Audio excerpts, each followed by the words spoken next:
നമസ്കാരം, the news ഐയിലേക്ക് സ്വാഗതം. പുതിയുഗ കേരളത്തിലേക്ക് ചുവടുവെക്കുന്ന വിസ്മയ ബജറ്റ് എന്ന വിശേഷണത്തോടെ ധനമന്ത്രി കൂടിയായ മുഖ്യമന്ത്രി വി.ഡി. സതീശൻ അവതരിപ്പിച്ച് തന്റെ കന്നി ബജറ്റ് സ്വകാര്യ നിക്ഷേപത്തിന് ഊന്നൽ നൽകുന്നു. സ്വകാര്യ നിക്ഷേപം തന്റെ പാർട്ടി നയമാണെന്ന് ആവർത്തിക്കുന്ന മുഖ്യമന്ത്രിയുടെ ബജറ്റ് പ്രതീക്ഷകൾക്കൊപ്പം ആശങ്കകളും നിഴലിക്കുന്നതാണ്. സംസ്ഥാനത്തിന്റെ കടബാധ്യതകളും കേന്ദ്ര വിഹിതത്തിലെ കുറവും സംസ്ഥാനത്തെ വലിയൊരു സാമ്പത്തിക സമ്മർദ്ദത്തിലാക്കിയെന്ന് ധവളപത്രത്തിൽ കുറ്റപ്പെടുത്തിയ ശേഷം തയ്യാറാക്കിയ ബജറ്റിൽ ശ്രദ്ധേയമായ പ്രഖ്യാപനം മിഷൻ സമുദ്ര പദ്ധതിയാണ്. പദ്ധതിയിലൂടെ കേരളത്തിന്റെ 600 കിലോമീറ്റർ നീളമുള്ള തീരദേശത്തെയും വിഴിഞ്ഞം ഉൾപ്പെടെയുള്ള തുറമുഖങ്ങളെയും ബന്ധിപ്പിച്ച് ഒരു പോർട്ട്ലെറ്റ് ഇക്കോണമി അഥവാ തുറമുഖ അധിഷ്ഠിത സമ്പദ് വ്യവസ്ഥ കെട്ടിപ്പടുക്കുകയാണ് ലക്ഷ്യമെന്ന് വ്യക്തമാക്കുന്നുണ്ട്. ഇതിനായി 400 കോടി രൂപ വകയിരുത്തിയിട്ടുമുണ്ട്. തെക്കൻ കേരളത്തിൽ സ്പേസ്, ടെക്നോളജി, ധാതു സമ്പത്ത് എന്നിവയെ കോർത്തിണക്കി rare earth and critical minerals corridor സ്ഥാപിക്കുന്ന പ്രഖ്യാപനവും ശ്രദ്ധേയമാണ്. കൂടാതെ വിമാനത്താവളങ്ങളെ കേന്ദ്രീകരിച്ച് ഏവിയേഷൻ ലോജിസ്റ്റിക് ഹബ്ബാക്കാൻ 200 കോടി രൂപയും മാറ്റിവെച്ചിട്ടുണ്ട്. പ്രതിവർഷം 800 കോടി രൂപ ചെലവ് വരുന്ന സ്ത്രീകൾക്കും ട്രാൻസ്ജെൻഡേഴ്സിനുമുള്ള KSRTC ബസ്സുകളിലെ സൗജന്യ യാത്രയ്ക്കായി 600 കോടി രൂപ നീക്കിവെച്ചത് സ്വാഗതാർഹമാണ്. ഒപ്പം റബ്ബറിന്റെ തറവില 250 രൂപയായി ഉയർത്തിയതും കർഷകർക്ക് വലിയ ആശ്വാസമാകും. കേരളത്തിലെ യുവജനങ്ങളുടെ തൊഴിലില്ലായ്മ പരിഹരിക്കാൻ ഡാറ്റ അധിഷ്ഠിത ഇൻവെസ്റ്റ് കേരള സെൽ, സ്റ്റാർട്ടപ്പുകൾക്കുള്ള പിന്തുണ എന്നിവ പ്രഖ്യാപിച്ചിട്ടുണ്ട്. ഉന്നത വിദ്യാഭ്യാസ മേഖലയിലെ രാഷ്ട്രീയ അതിപ്രസരം കുറയ്ക്കാൻ അക്കാദമിക് കൗൺസിൽ രൂപവൽക്കരിക്കുമെന്ന പ്രഖ്യാപനം സ്വാഗതാർഹമാണ്. വയനാട്ടിൽ ട്രൈബൽ യൂണിവേഴ്സിറ്റിക്കായി 50 കോടി രൂപ മാറ്റിവെച്ചതും ശ്രദ്ധേയമാണ്. മലപ്പുറത്ത് ക്യാൻസർ സെന്റർ എന്ന പ്രഖ്യാപനവും പ്രശംസാർഹമാണ്. ഒപ്പം മലബാർ മേഖലയിൽ അന്താരാഷ്ട്ര നിലവാരത്തിലുള്ള ഫുട്ബോൾ സ്റ്റേഡിയവും കോഴിക്കോട് MD വാസുദേവൻ നായർ കൾച്ചറൽ പാർക്കും പ്രഖ്യാപിച്ചിട്ടുണ്ട്.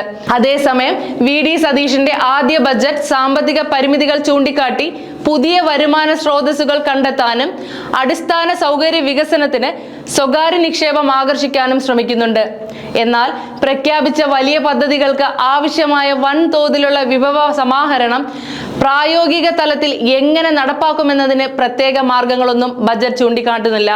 ഒരു കുടുംബത്തിന് 25 ലക്ഷം ചികിത്സാ സുരക്ഷയുള്ള ഉമ്മൻചാണ്ടി ആരോഗ്യ ഇൻഷുറൻസ് പദ്ധതിക്ക് 10 കോടി രൂപ മാത്രമാണ് വകയിരുത്തിയത്. എന്നാൽ ഇത് പഠനത്തിന് വേണ്ടി മാത്രമാണെന്ന് പറയുന്നുണ്ടെങ്കിലും ഇന്ദിരാ ഗ്യാരണ്ടി പദ്ധതികൾക്ക് ബജറ്റിൽ കാര്യമായി ഇടം ലഭിച്ചിട്ടില്ലെന്നതാണ് വസ്തുത. ഒപ്പം മിഷൻ സമുദ്ര, knowledge Valley, global job watch tower, health and life style city തുടങ്ങിയ അന്താരാഷ്ട്ര നിലവാരമുള്ളതും ആകർഷകവുമായ നിരവധി പദ്ധതികൾ ബജറ്റിലുണ്ട്. എന്നാൽ കടുത്ത സാമ്പത്തിക പ്രതിസന്ധിയിലൂടെ കടന്നു പോകുന്ന സംസ്ഥാനത്തിന് ഇത്തരം വൻകിട പദ്ധതികൾക്ക് ആവശ്യമായ വലിയ തുക എവിടെ നിന്ന് കണ്ടെത്തുമെന്ന കാര്യത്തിൽ വ്യക്തത കുറവാണ്. ദേശീയ പെൻഷൻ പദ്ധതി പരിഷ്കരിക്കുമെന്ന പ്രഖ്യാപനമുണ്ടെങ്കിലും ശമ്പള പരിഷ്കരണവും മറ്റ് ആനുകൂല്യങ്ങളും സംസ്ഥാനത്തിന്റെ കടബാധ്യത വീണ്ടും കൂട്ടുമെന്ന് ബജറ്റ് പ്രസംഗത്തിൽ തന്നെ സമ്മതിക്കുന്ന സാഹചര്യത്തിൽ ഈ ചെലവുകൾ നിയന്ത്രിക്കാനുള്ള കൃത്യമായ ധനാസൂത്രണത്തെക്കുറിച്ച് ബജറ്റിൽ വ്യക്തതയില്ല. റബ്ബറിന്റെ തറവില 250 ഉയർത്തിയെങ്കിലും നെൽ കർഷകർ നേരിടുന്ന സംഭരണ പ്രതിസന്ധി, വന്യജീവി ആക്രമണങ്ങൾ മൂലമുണ്ടാകുന്ന നാശനഷ്ടങ്ങൾക്കുള്ള നഷ്ടപരിഹാരവും മറ്റ് കാർഷിക പ്രശ്നങ്ങൾക്കുള്ള ശാശ്വത പരിഹാരങ്ങൾ എന്നിവ ബജറ്റിൽ പരാമർശിക്കുന്നില്ല. മുൻ സർക്കാരിന്റെ വികസന തുറപ്പുചീട്ടായ കിഫ്ബിയുടെ ഘടന പൊളിച്ചെഴുതാൻ നിർദ്ദേശിക്കുന്നുണ്ടെങ്കിലും കർശനമായ സാമ്പത്തിക നിയന്ത്രണങ്ങൾ നിലനിൽക്കുമ്പോൾ അടിസ്ഥാന സൗകര്യ വികസന പദ്ധതികളുടെ വേഗത കുറയുമോ എന്ന ആശങ്കയ്ക്ക് പരിഹാരം നിർദ്ദേശിച്ചിട്ടില്ല.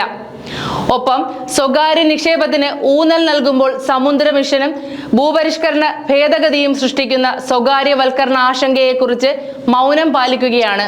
ബജറ്റിലെ ഏറ്റവും വലിയ ആശങ്ക റവന്യൂ വരുമാനവും ചെലവും തമ്മിലുള്ള വലിയ അന്തരമാണ്. റവന്യൂ വരുമാനം 1,69,646 കോടിയും റവന്യൂ ചെലവ് 2,05,001 കോടിയുമായി കണക്കാക്കുമ്പോൾ റവന്യൂ കമ്മി മാത്രം 35,355 കോടിയോളം വരും. അനുദിനം വർദ്ധിച്ചു വരുന്ന ഈ കടബാധ്യതയും കമ്മിയും എങ്ങനെ പരിഹരിക്കുമെന്നതിനെ കുറിച്ച് കൃത്യത ബജറ്റ് നിർദ്ദേശിക്കുന്നില്ല. പണം കണ്ടെത്താനുള്ള യഥാർത്ഥ സ്രോതസ് വെളിപ്പെടുത്താതെ വലിയ പ്രഖ്യാപനങ്ങൾ നടത്തുന്നത് ബജറ്റുകളുടെ പൊതുവായ പോരായ്മയായി മാറുന്ന പതിവ് കാഴ്ച ഈ ബജറ്റും ആവർത്തിക്കുന്നുണ്ട്.